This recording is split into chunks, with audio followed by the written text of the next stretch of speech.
Welcome to study zone PC की तरफ से सभी साथियों को प्रेम कुमार का प्यार भरा अभिनंदन। दोस्तों, आज मैं 18 नवंबर 2022 डेली करंट अफेयर लेकर उपस्थित हूं। 18 नवंबर 2022 से जितने महत्वपूर्ण क्वेश्चन हैं जो कि परीक्षा की दृष्टि से महत्वपूर्ण हैं, उन सभी क्वेश्चनों को मैंने लिया है और प्रत्येक क्वेश्चनों का मैंने विश्लेषण किया है।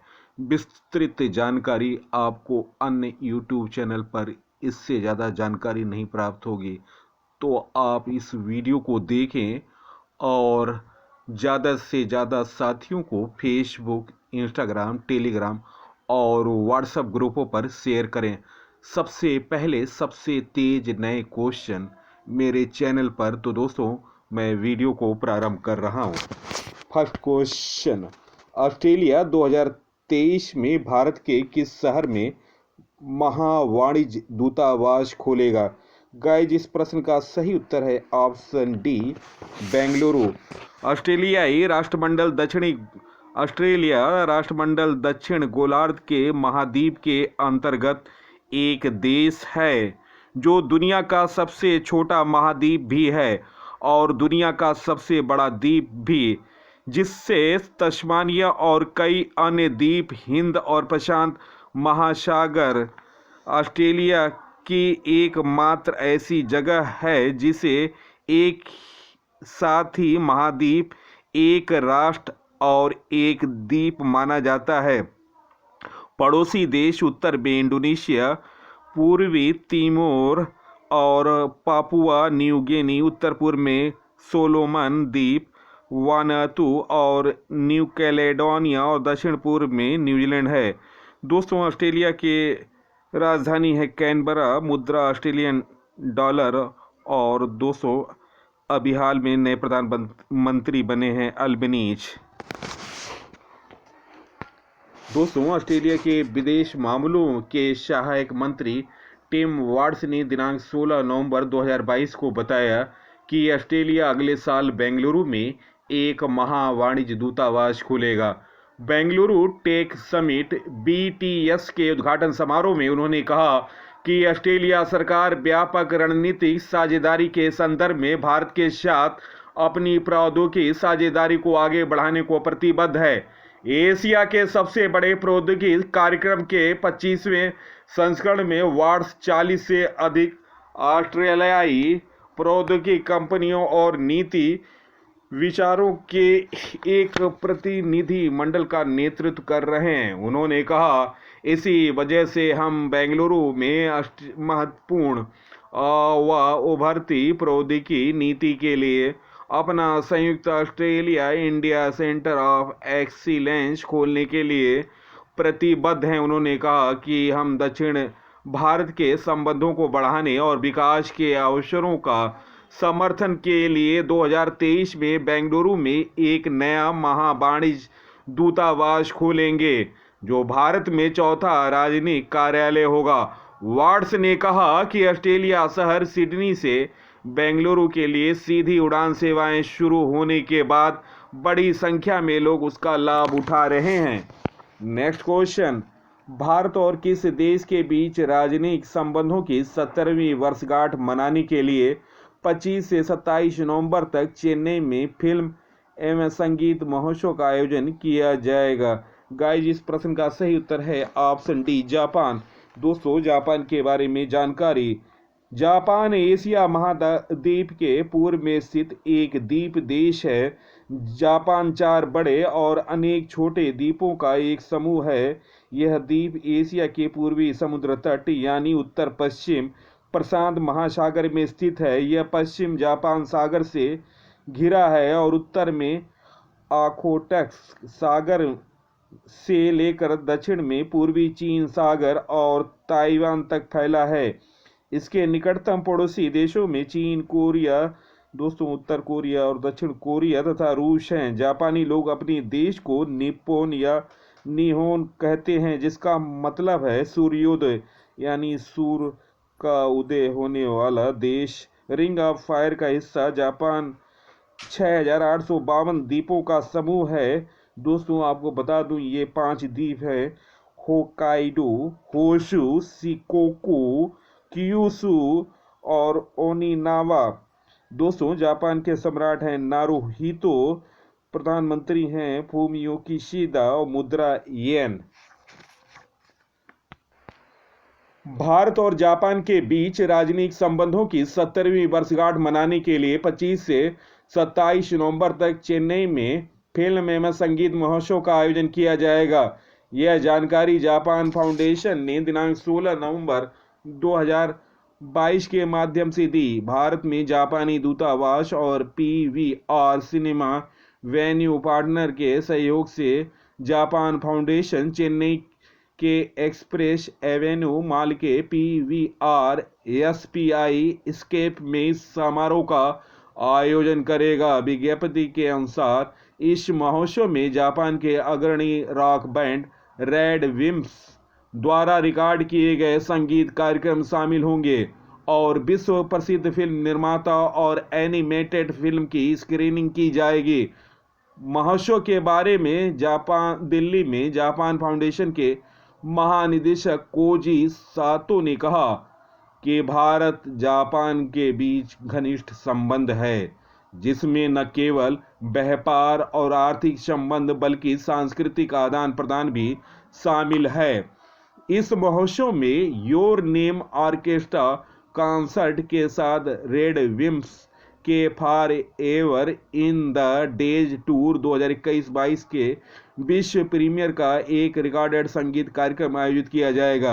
इस समारोह में मकोतो शिंकाई की एनिमेटेड फिल्मों का प्रदर्शन किया जाएगा, जिसमें weathering with you, your name, the garden of wonders, children who chase lost voices, 5 centimetre per second और the place promised in our early days शामिल है।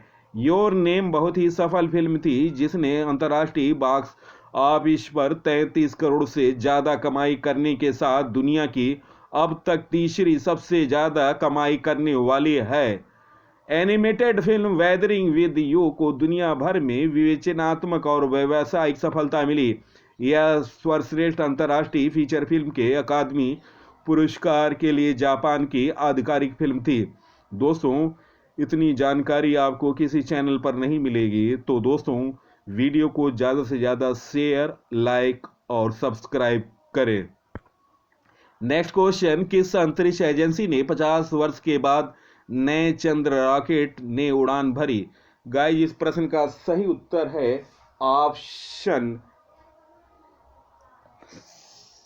B, NASA. इस प्रश्न का सही उत्तर है दोस्तों नासा के बारे में जानकारी। नासा का फुल फॉर्म है national aeronautics and space administration. NASA America की स्पेस एजेंसी है।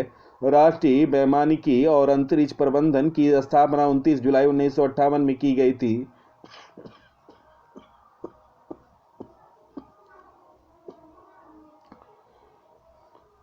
दोस्तों, मुख्यालय है वाशिंगटन डीसी।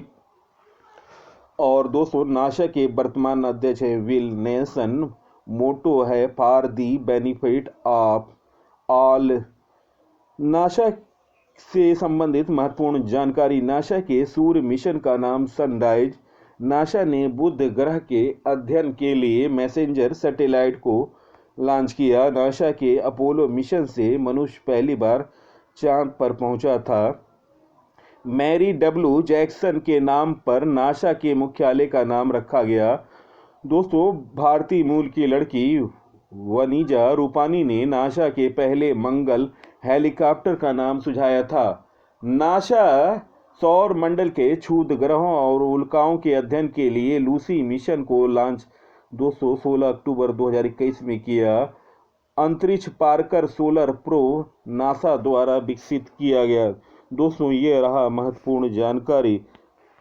दोस्तों, अपोलो मिशन की समाप्ति के बाद 50 वर्षों बाद अमेरिकी अंतरिक्ष एजेंसी नासा के नए उन्नत व बेहद शक्तिशाली चंद्र रॉकेट ने 3 परीक्षण डमी के साथ पहली उड़ान भरी। चंद्रमा पर अंतरिक्ष यात्रियों की वापसी की दिशा में इसे बड़ा कदम माना जा रहा है। इसे आर्टेमिस मिशन की शुरुआत माना जा रहा है। 3 हफ्ते की मानव रहित परीक्षण उड़ान के तहत रॉकेट चंद्रमा के 130 किलोमीटर के दायरे में आने के बाद चालक दल के खाली कैप्सूल के करीब 64,000 किलोमीटर में फैली कक्षा में ले जाएगा। इसके बाद कैप्सूल दिसंबर में प्रशांत क्षेत्र में पृथ्वी पर लौट जाएगा।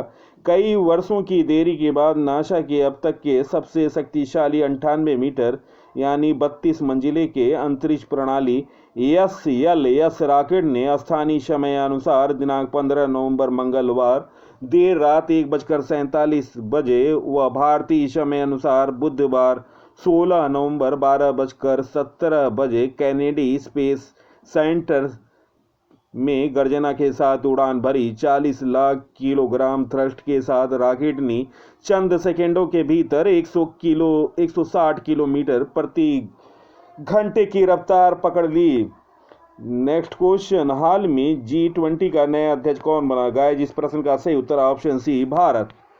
दोस्तों, भारत G20 संगठन का नया अध्यक्ष बन गया। दिनांक 16 नवंबर 2022 को इंडोनेशिया के बाली में दुनिया के सबसे समृद्ध 20 देशों के प्रमुखों के शिखर सम्मेलन के समापन अवसर पर इंडोनेशिया के राष्ट्रपति जोको विडोडो ने G20 की अध्यक्षता की कमान प्रधानमंत्री नरेंद्र मोदी को सौंपी। मोदी ने इस अवसर पर कहा, हर भारतवासी के लिए गौरव की बात बताते हुए उन्होंने कहा कि भारत की अध्यक्षता में G20 एक समावेशी, निर्णायक, महत्वाकांक्षी व क्रियाशील संगठन के तौर पर काम करेगा। भारत की कोशिश होगी अगले 1 वर्ष में विश्व के समक्ष मौजूदा चुनौतियों का सामना नए विचारों और सामूहिक प्रयास से हो।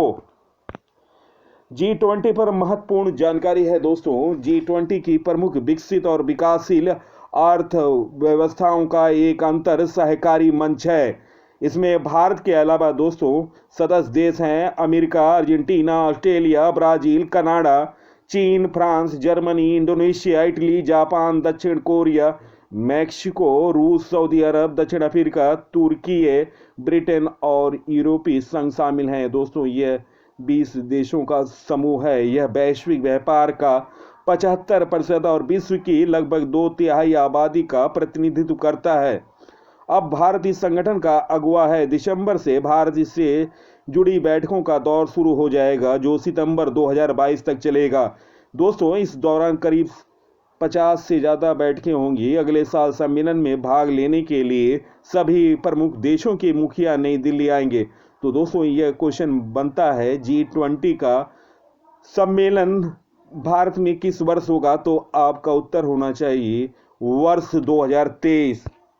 नेक्स्ट क्वेश्चन, हाल में नीति आयोग के पूर्णकालिक सदस्य कौन बनेगा? इस प्रश्न का सही उत्तर है ऑप्शन सी, अरविंद वीरमानी। दोस्तों, नीति आयोग के बारे में महत्वपूर्ण जानकारी। दोस्तों, इसकी स्थापना 1 जनवरी 2015 में की गई थी और दोस्तों इसका अध्यक्ष प्रधानमंत्री होता है और दोस्तों अध्यक्ष नरेंद्र मोदी हैं। उपाध्यक्ष हैं डॉक्टर सुमन के बेरी और दोस्तों मुख्यालय है नई दिल्ली। पूर्व मुख्य आर्थिक सलाहकार अरविंद वीरमानी को नीति आयोग का पूर्णकालिक सदस्य नियुक्त किया गया। वीरमानी ने वित्त मंत्रालय में मुख्य आर्थिक सलाहकार के रूप में 2007 से 2009 काम किया। अधिसूचना में कहा गया कि पीएम ने वीरमानी को नीति आयोग के पूर्णकालिक सदस्य के रूप में नियुक्त किया। वे मौद्रिक नीति पर आरबीआई की तकनीकी सलाहकार समिति के सदस्य रहे। नेक्स्ट क्वेश्चन, हाल में किस देश में मुद्रास्फीति 41 साल के उच्चतम दर पर है? गाइस, इस प्रश्न का सही उत्तर ऑप्शन बी, ब्रिटेन। दोस्तों, ब्रिटेन के नए प्रधानमंत्री हैं ऋषि सुनक, भारतवंशी हैं। ब्रिटेन की राजधानी लंदन है। मुद्रा पाउंड स्टर्लिंग है। ब्रिटेन में मुद्रास्फीति की दर अक्टूबर में 41 साल के उच्चतम स्तर यानी 11.1% पर पहुंच गई। ऐसे में इस मांग को मजबूती मिली कि सरकार लोगों को राहत देने के लिए कदम उठाए। ब्रिटेन में सरकार गुरुवार को नए करों और नए खर्च की योजना जारी करने वाली है। राष्ट्रीय सांख्यिकी कार्यालय ने दिनांक 16 नवंबर को कहा कि उपभोक्ता कीमतें अक्टूबर में सालाना आधार पर 11.1% की दर से बढ़ी। नेक्स्ट क्वेश्चन, हाल में किन दो भारतवंशी अमेरिकियों ने फॉर्च्यून की 40 अंडर 40 सूची में जगह बनाई? गाइस, जिस प्रश्न का सही उत्तर है ऑप्शन डी, ए व बी दोनों दोस्तों, कणवा करिया और अंकित गुप्ता। दो भारतवंशी अमेरिकियों ने फॉर्च्यून की 40 अंडर 40 सूची में जगह बनाई। जंप क्रिप्टो के प्रेसिडेंट कणव करिया और बाइस्किल हेल्थ के संस्थापक और सीईओ अंकित गुप्ता इस सूची में जगह बनाने में कामयाब रहे। ये दोनों भारतवंशी न केवल अवसरों का सृजन कर रहे हैं बल्कि उसका लाभ उठा रहे हैं। 35 साल के अंकित को हेल्थ एंड कैटेगरी में जगह मिली। आईआईटी बॉम्बे से कंप्यूटर साइंस में स्नातक हैं। अंकित ने 2017 में कैलिफोर्निया के रेडवुड सिटी में एक क्लिनिक की शुरुआत की थी और 2020 में बाइस्किल हेल्थ के नाम से अपना वर्चुअल केयर प्लेटफॉर्म लॉन्च किया। 26 वर्षीय कणव करिया ने क्रिप्टो कंपनियों के लिए startup innovator jump trading group में एक प्रशिक्षु इंटर्न के रूप में कैरियर की शुरुआत की थी। दोस्तों, यह जानकारी कैसे लगी? इस जानकारी को ज़्यादा से ज़्यादा शेयर करें और मेरा प्रयास होता है बेहतर से बेहतर जानकारी, तो आप इस जानकारी पर ज़्यादा से ज़्यादा लाइक करें और ज़्यादा से ज़्यादा शेयर करें। नेक्स्ट क्वेश्चन, अंतर्राष्ट्रीय टेबल टेनिस महासंघ के एथलीट आयोग में चुने जाने वाले पहले भारतीय कौन बने? गाइस, इस प्रश्न का सही उत्तर है दोस्तों निम्न ऑप्शनों में option D, अंचता Sharath Kamal.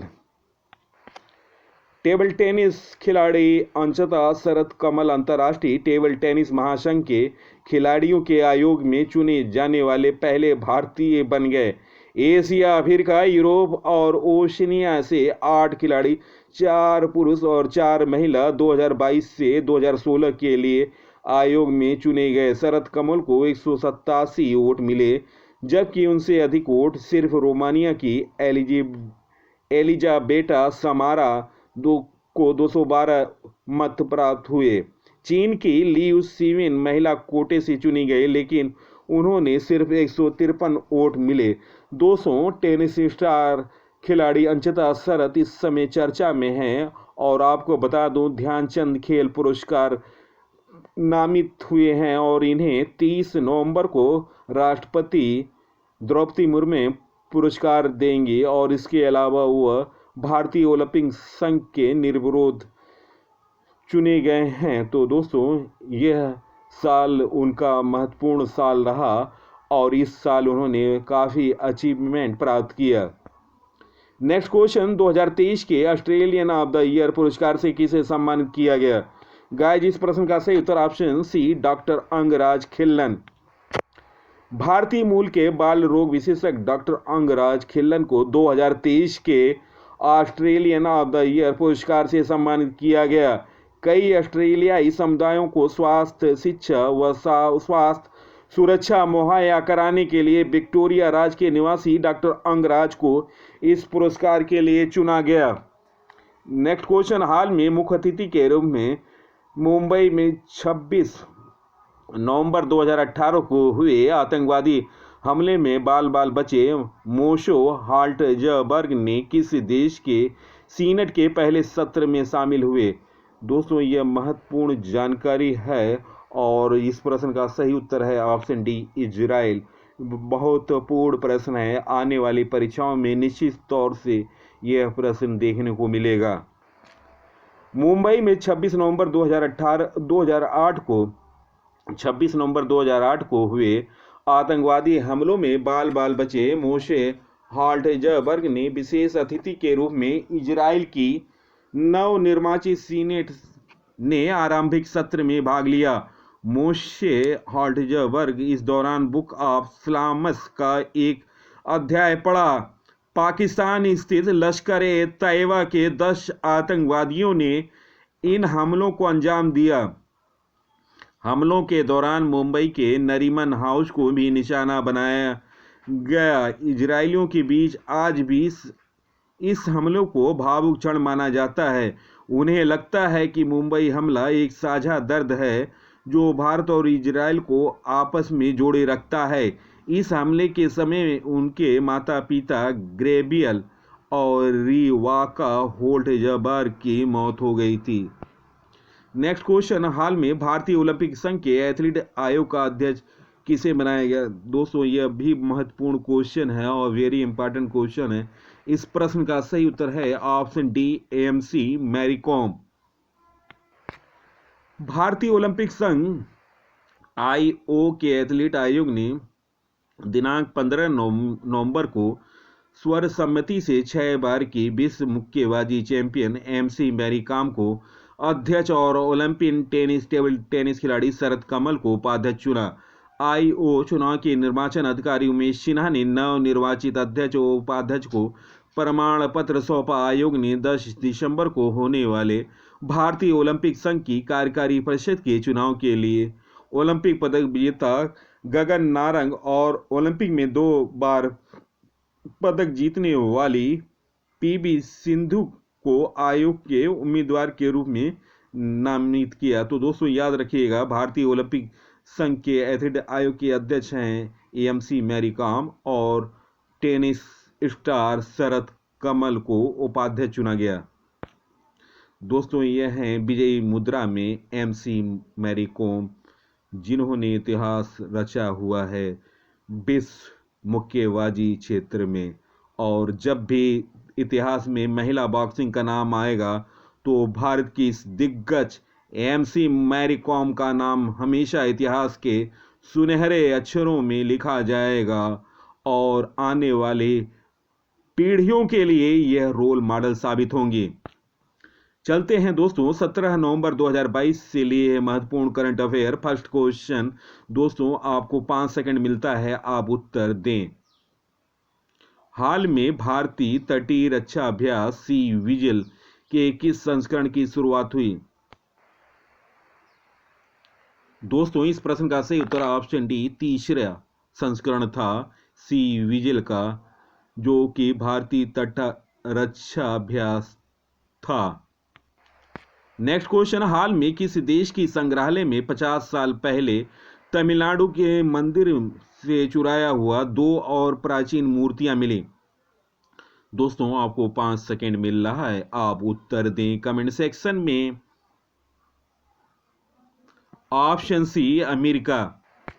Next question, हाल में 44वें काहिरा इंटरनेशनल फिल्म महोत्सव की इंटरनेशनल कंपटीशन की जूरी में कौन शामिल हुई?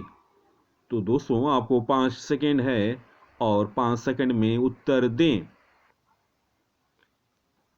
Option D, Swara Bhaskar. Next question, हाल में कृष्णा घट्टा मनेनी का निधन हो गया, वे कौन थे? दोस्तों निम्न ऑप्शनों में ऑप्शन डी, अभिनेता। दोस्तों यह सुपर स्टार महेश बाबू के पिता थे और अपनी जवानी के मशहूर सुपरस्टार थे।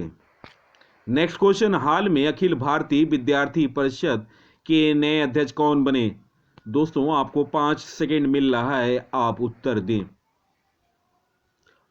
ऑप्शन सी, डॉक्टर राज शरण शाही। नेक्स्ट क्वेश्चन, हाल में किस देश ने 6ठी बार महिला रग्बी वर्ल्ड कप जीता? दोस्तों यह महत्वपूर्ण प्रश्न है और नवीनतम प्रश्न है, आप इसका उत्तर दें। दोस्तों इस प्रश्न का सही उत्तर है ऑप्शन बी, न्यूजीलैंड। इस प्रश्न का सही उत्तर है।